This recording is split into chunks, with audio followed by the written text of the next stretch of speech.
Well, June is Alzheimer's Disease and Brain Awareness Month. Alzheimer's is the 6th leading cause of death and the only leading disease without a prevention, treatment, or cure. Joining us today is Dr. Kenny Susanto, a neurologist with Ascension Medical Group.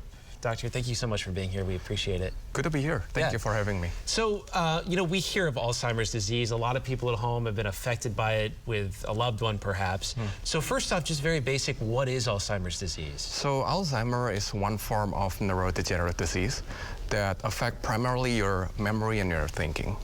What are the symptoms to look out for? When's the time to maybe see a doctor like yourself? So mostly people will notice kind of memory loss, usually more towards short-term memory loss. But there's a difficult question about like what is normal aging and what is really Alzheimer or mild cognitive impairment. Right. So what age do you typically see this disease set in? I've heard it happening in younger people, but what is the average age that you typically see in Alzheimer's patients? So typically it's going to be older than 65. So when somebody come in and they have family history of early onset Alzheimer, they might want to get checked earlier. How do you check for it? I mean, is there an easy way to do it? Does it take a lot of steps on your part to check for it? So one of the things is the clinical symptoms, and then the other thing, there is memory testing. It's actually a lengthy memory testing, and they can kind of like tease out which part of memory is impaired. There's MRIs as well that can evaluate the area around hippocampus, which is the area that controls memory. And there are other tests that can be done to kind of rule out other potential diagnoses as well. And we mentioned a second ago, unfortunately, there's no cure yet for Alzheimer's, but there are medications you can give people. What are some treatments if somebody gets that diagnosis? What's the next step when they come see you? So typically we would offer a medication that may slow the memory loss.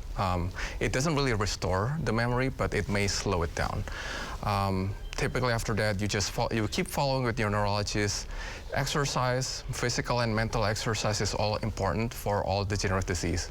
Now, you also specialize in Parkinson's disease. Yes. That's another neurological disease that is focused this month. What are some of the symptoms of Parkinson's disease, and when should somebody see you for that? So with Parkinson's, it's also a neurodegenerative disease, but this time it affects more your movements.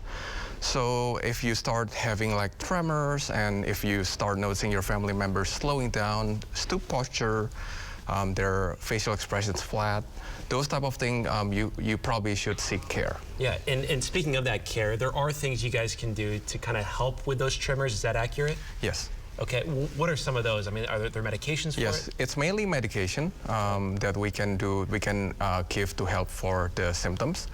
But again, as other neurodegenerative disease, the way to kind of slow it down is to do a lot of exercise, actually. Yeah. And how important is this month to highlight these diseases? Sometimes people don't think about it until it affects them. So why is it important now to get out in front of it? I think it's always important just to raise awareness as well. And sometimes people like to set aside time to kind of like get around, kind of give for the cause as well. Okay, Doctor, thanks so much. We appreciate you taking a few minutes this afternoon. Thank you. No worries, thank you. Yeah.